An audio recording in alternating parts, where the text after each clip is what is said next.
Saudações, meus amigos, aqueles que nos acompanham aqui nesse canal. Para vocês eu desejo tudo de bom. Espero que estejam bem e com saúde. Bem, nós começamos então com esse vídeo, a temporada 2021 de vídeos para as nossas disciplinas de filosofia e sociologia. E eu já convido você que está assistindo e que não é inscrito no meu canal, que possa se inscrever para acompanhar as nossas videoaulas, os nossos encontros, melhor dizendo, acerca de temáticas relacionadas à humanidades, a comportamento, filosofia, sociologia, política, ética, moral, enfim. E para nós começarmos nosso bate-papo, nessa primeira aula, hoje eu gostaria de falar sobre um conceito, um tema, uma ferramenta, no sentido do filósofo Foucault, né? Uma ferramenta muito importante para a filosofia. Essa ferramenta é a ferramenta da abstração. Poderia então citar diversos pensadores que fazem uso dessa ferramenta.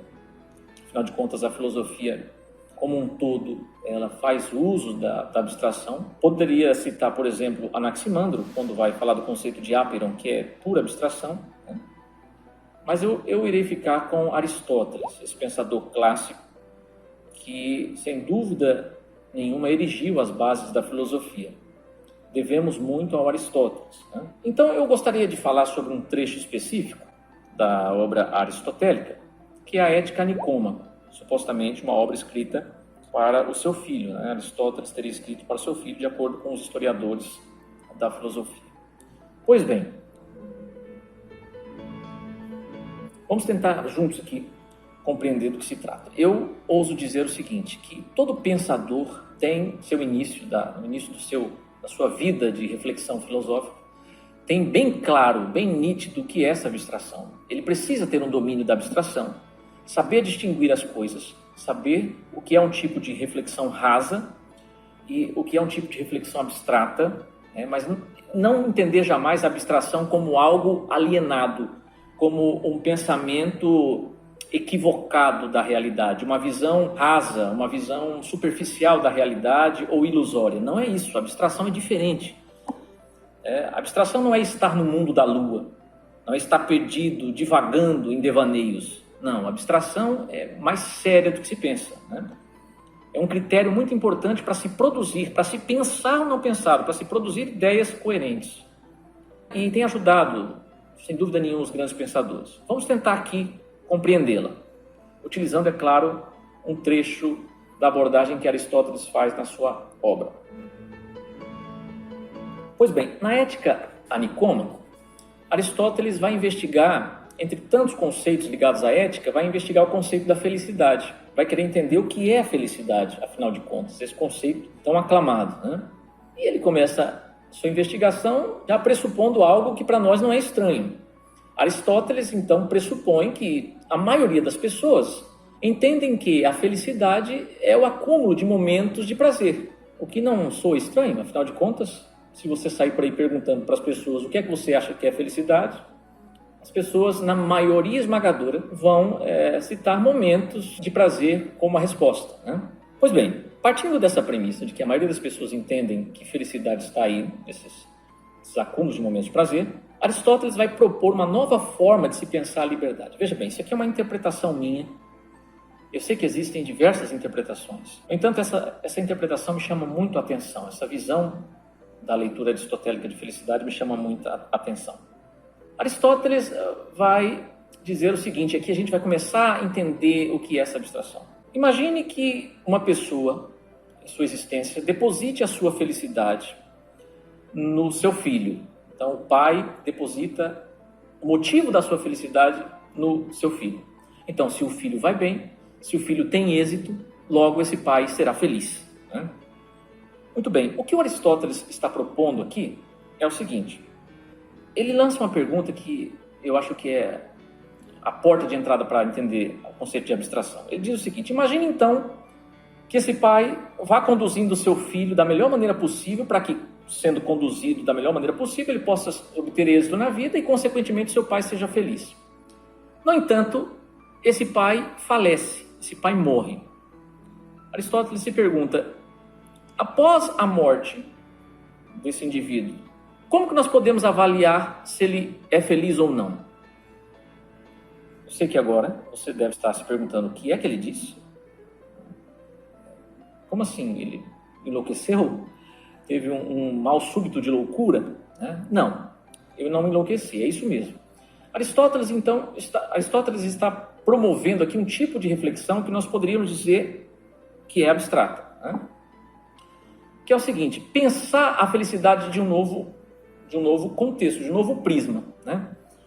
Ou seja, se esse indivíduo depositou a sua felicidade nos êxitos obtidos pelo seu filho, como seria depois da sua morte, depois da morte desse pai? Aristóteles vai dizer: ora, a sua vida seria uma vida ruim, uma vida infeliz. Mas como vida, se ele já morreu? Aristóteles, então, está querendo entender, e aqui vem a explicação para o conceito de abstração.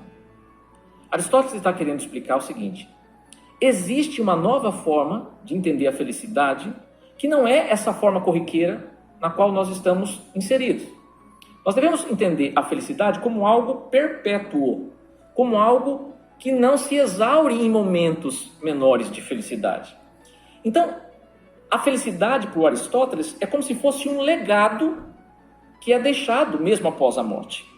Então, eu não posso entender que a felicidade acaba, ela se esvai com o tempo. Mas não, ela tem que ser pensada como um legado a ser deixado. Veja, e aqui vem a magia da abstração. A maioria das pessoas, quando leem pela primeira vez esse trecho, já julgam Aristóteles como alguém que não está pensando direito. Como assim? Se o cara morreu, ele não pode mais ser feliz e acabou. Veja, mas não está aqui em jogo a questão da morte. Aristóteles como que coloca a morte, o fim do corpo, da matéria, num segundo plano, ou coloca entre parênteses, se vocês quiserem, né? Essa questão da morte física, corporal, material. A felicidade, então, nesse sentido, não poderia ser entendida como algo passageiro, efêmero, mas ela se perpetua. Então esse pai, ele é feliz, usando o exemplo do pai do Aristóteles, na medida em que ele vai conduzindo a vida do seu filho, mesmo ele tendo depositado a sua felicidade na vida do seu filho, na medida que ele vai conduzindo a vida do seu filho para uma virtuosidade, por uma série de condutas, as quais tornem esse filho alguém de bom caráter. Na medida em que ele vai deixando um legado para quem quer que seja, para a humanidade, né, sobre as coisas boas, as coisas virtuosas que ele fez durante a sua existência. Isso o torna feliz. Isso é a verdadeira felicidade, felicidade traduzida do grego, o conceito de eudaimonia, né? Aí está a felicidade. Você consegue entender isso? Então é uma nova forma de entender a felicidade, certo? Não mais ligada ao acúmulo de prazeres, mas entendida como o legado que você deixa para a posteridade. Então, se você vai morrer ou não, isso é indiscutível, né? Mas isso não importa para entender a ideia de felicidade em Aristóteles. O mais importante é que legado eu estou deixando para aqueles que ficarão. Porque aí o que acontece? A minha felicidade se perpetua, mesmo não sendo ligada àquilo que eu sinto fisicamente. Entender isso é já pensar de forma abstrata.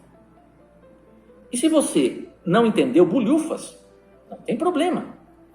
Assim caminha a humanidade, com passos de formiga e muitas vezes sem vontade, já diria Lulu Santos, não é verdade? É assim mesmo. É devagar e sempre que a gente vai entrando nesse emaranhado que é a filosofia. Mas a abstração é fundamental. Pensar abstratamente não significa ser aluado, ser alienado, ser maluco. Não, é pensar o não pensado. Olha que coisa interessante que Aristóteles está propondo. Enxergar, entender a felicidade de forma diferente.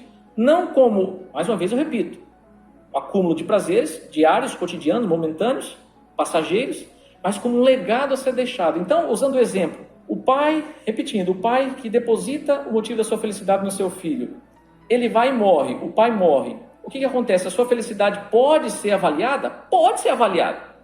Né? Pode ser avaliada por Aristóteles, sim. Não entendi. É aí que vem. Aristóteles está muito num nível de abstração muito maior que o nosso. Então ele consegue entender que a felicidade não é só analisada por mim e por aquilo que eu sinto, mas pelo que os outros sentem também, mesmo eu tendo partido desse plano material para outro plano, qualquer que seja esse plano. Então vou tentar ser breve, aqui, a gente faz mais encontros, inclusive para falar sobre esse e outros temas que eu considero interessante. Mas valorize muito o tema da abstração na filosofia, que ele é fundamental e vai ajudar a pensar o não pensado, tá bom? Boa reflexão para vocês, nos vemos no próximo vídeo aí, espero ter aqui ajudado a colocar mais pulga atrás da sua orelha, tá bom? Porque essa é a função da filosofia, é lançar mais perguntas do que dar respostas. Grande abraço, galera, valeu!